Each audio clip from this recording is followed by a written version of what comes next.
Hey friends, and welcome to today's episode in The Dungeon. Today we're going to be taking a special look at what makes a good book cover, and we're going to be utilizing Barnes & Noble as a resource for us in this, and I'm excited to see what we find. So let's get into it. To start, you will notice that everything around me is gray, and I am gray also from head to toe. And the reason for that is because we're going to be having book covers compete in a sort of head-to-head fashion here, and as I'm displaying them on the screen, I don't want something like a red cup to influence your decision and say, it doesn't really stand out because this cover is red, but the whole room's red already. So I've done my best to remove color from this video. So let's get into it. Let's start by looking at a couple of really popular fantasy novels, and what we'll do is we'll transition through a kind of head-to-head round of, hey, which of these stands out and why, and then let's talk about it, into a more, how do they compare to each other on a shelf? What stands out on a shelf? And we'll look through not just fantasy, but sci-fi and romance and see what tools and tricks are people using and who is standing out among the others so that we can understand better how we can stand out as we make our book covers for the works we've written. Okay, let's get into it. Okay, the rules are pretty simple. What we're going to do is we're going to flash two books on the screen from Barnes & Noble that are sitting right next to each other on a shelf, and we're going to say to ourselves which of these stands out more. I'll give you my take and I'll tell you the reasons why, but I would love to hear from you guys in the comment section which one stood out more to you and why. Help us pool together some data, and we can talk about as well some broader data out there as we look at these. So first up are our first two books sitting next to each other. One, A Cruel Thirst by Angela Montoya, and two, Resurrection Girls by Ava Morgan. Which of these two books stands out more to you and why? Which one catches your attention and intrigues you and entices you more? 3, 2, 1. Okay, let's talk about it. Here they are on the screen still, hopefully. If you look at A Cruel Thirst, here are some things it has going for it. First, the red is a nice contrast to the black, and so it makes itself stand out in certain areas. It doesn't try and make the whole cover scream at you. I mean, I do think the whole cover stands out in a way, but the black is meant to be forgotten so that those red flowers are clearly visible, and I think that's a big strength to it. I think another strength is that you have two people. Psychologically, we like to see other humans' faces, and each of their faces has the opportunity to tell a story, and you can kind of see that. He's got blood dripping down fangs. I've not read this book, but already I'm assuming he's a vampire, and he's the one with the cruel thirst.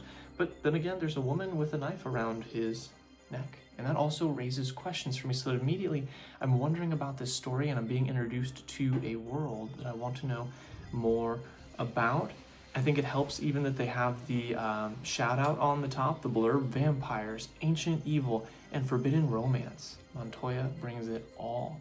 This book leaves us in a mystery about what the story's about, but also with a clear promise of what we can expect if we get into it. And so those are the strengths, I think, of book one.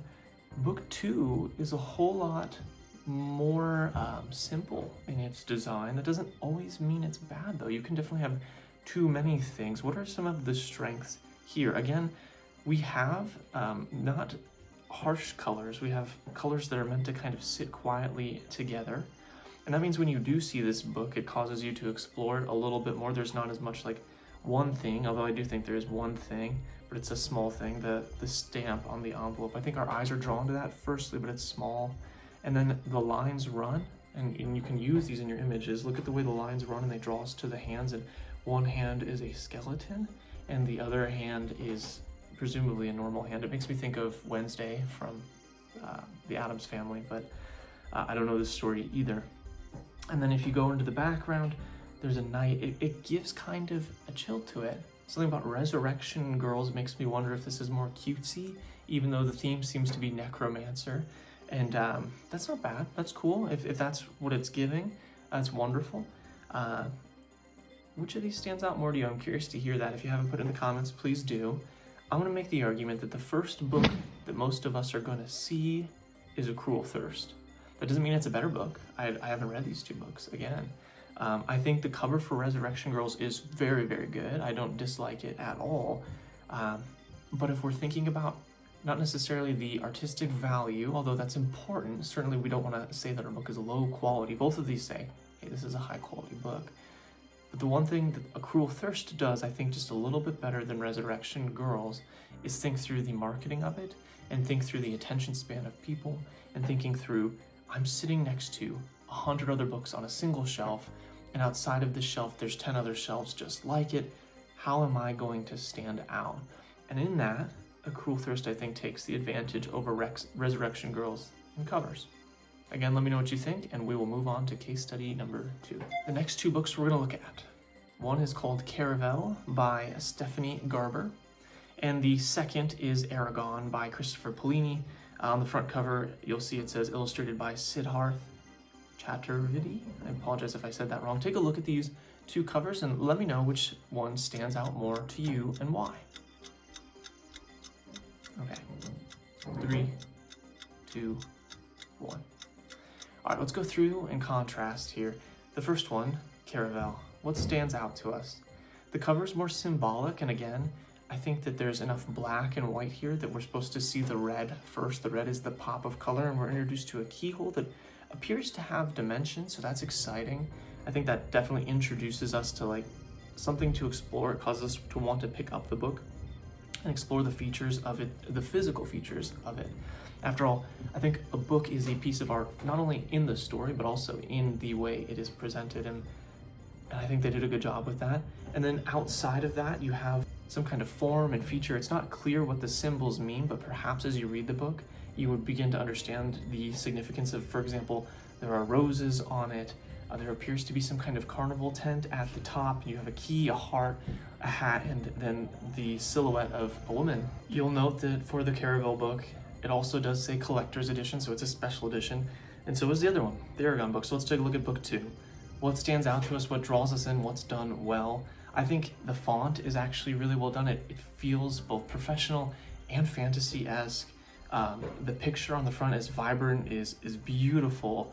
It's dynamic, he's moving, he's having a fun time, but he's also got a sword, so there's an adventure to be had here, and he's sitting on a dragon. So what's that about? Shout out to Saphira. This is a great picture.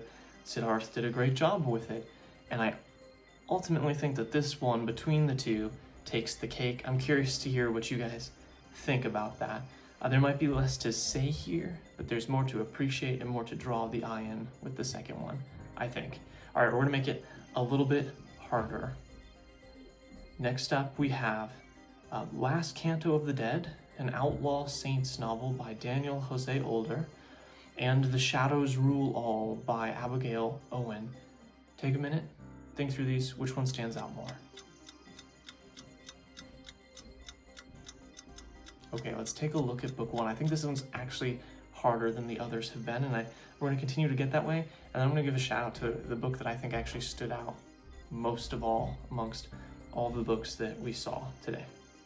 Okay, starting with Last Canto of the Dead. You have 2 people on the front cover. They look serious, they look like things are about to happen. She appears to have knives in her hand, so there again, that story is developing. It helps to see people. People tell stories to us. The colors are vibrant and bright and beautiful, but also dark in the corners, showing us that maybe there's some darkness going on here. Ultimately, I think that this cover contributes so well to advertising what the story is going to be about and making us wonder what's there. The people are well done. The background is well illustrated. It's not uncanny valley like the Polar Express. I think there's a lot to be interested in here. Book number 2 is The Shadows Rule All. And again, I think this book has a lot of strengths to it. It contrasts the pink with the black very well. There's a bunch of flowers and there's a key there to look at. All those things are beautiful and intriguing. The Shadows Rule All is, I think, also a good title for a book, and the way it is written out is eye-catching. Even hiding, you can tell there's a skeleton hand in the background. I think it's hidden well enough, which is a weird thing to say, but I think they chose what they wanted to be the forecast, and then as you dig deeper, you're like, oh, wait a minute, there's a hand here. The caption, Darkness Ascends the Throne, I think is also good. So which one of these, in your opinion, stands out between the 2 of them? If you haven't, put it in the comments. For me, I think book 1 here last canto of the Dead, takes the cake in terms of being eye-catchy, in terms of having a higher click-through rate, if we can use that term, in a physical location looking at books. I foresee book 1 getting picked up more to be looked at than book 2. We're gonna get even harder here. Now, here are some covers that I thought were magnificent, and I did think the other ones were really good too. But in terms of just catching the eye, so here we have Hearts That Cut by Kika Hatsupu. Again, forgive me if I said that wrong. And the second book is Legend of the White Snake by Shirley. Take a minute, look at these, and which one do you think stands out more and is more likely to get picked up to be looked at?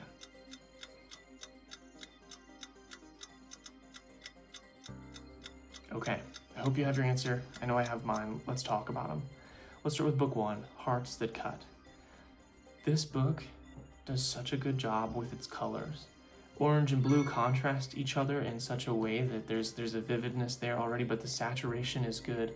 There's a clear story going on with the character, and there's a character. There's a person to look at and wonder about who is she, what's going on here. Whatever the story is about, it's not just about a world that is changing, it's about a person inside that world and the role she has to play in it. So it's very intriguing to us. We have a lion coming out of the fire. What's that about? Is that symbolic or is that legitimate? And then there's an alligator-looking creature on the other side of her, show in front of her. And again, that raises questions for us, like what kind of mythical world is this? In fact, the lion appears to be a griffin, if you see the wings coming up out of him. All of that is super intriguing. I can't think of a thing on this cover that I don't like. I would say the reason I would choose, if I'm sitting there, I'm not talking about which one I think has the better cover, the reason I would choose Legend of the White Snake over this one at this point is because this one says the sequel to Threads That Bind, and I haven't read that yet. But I think it's good that they put that there because it would be very disappointing to buy this book only to realize you need to return it and start with book 1. So to just lead with that, it sets expectations well, it promises things well, and it makes it clear what you're getting into. Now let's talk about book 2, and we'll see which of the two takes the cake.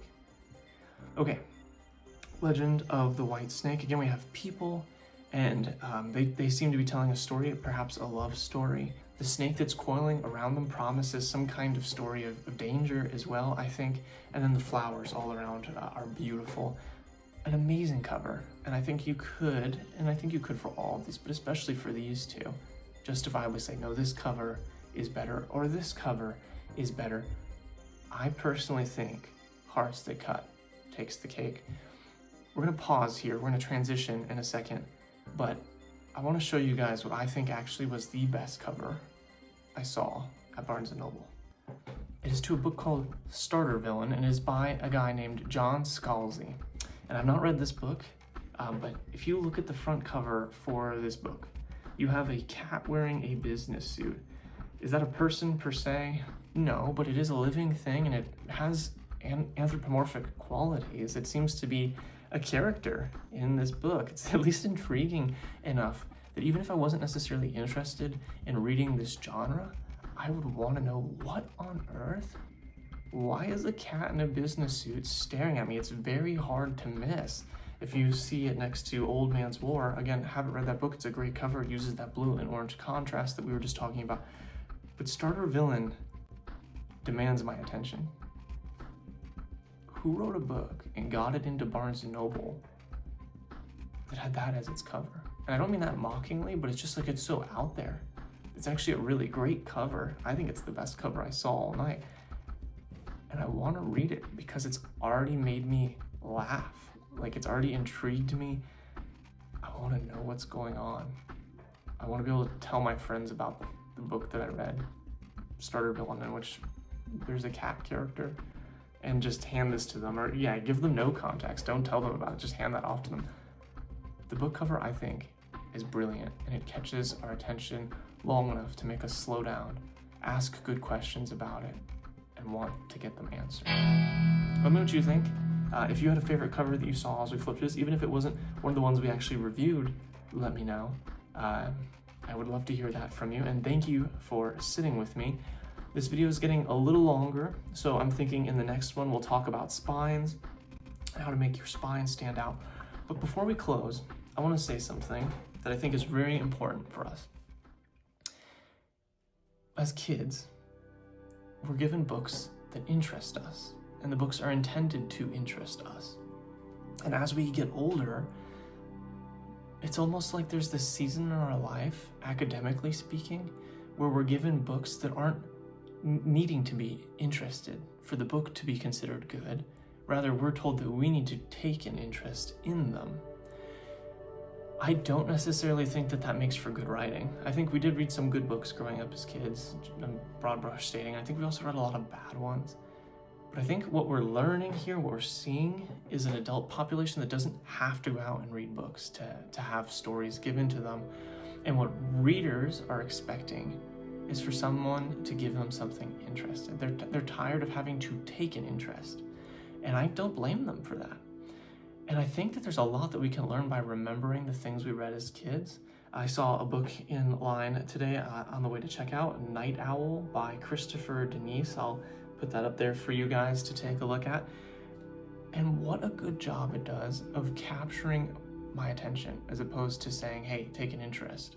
It says like, hey, this is interesting.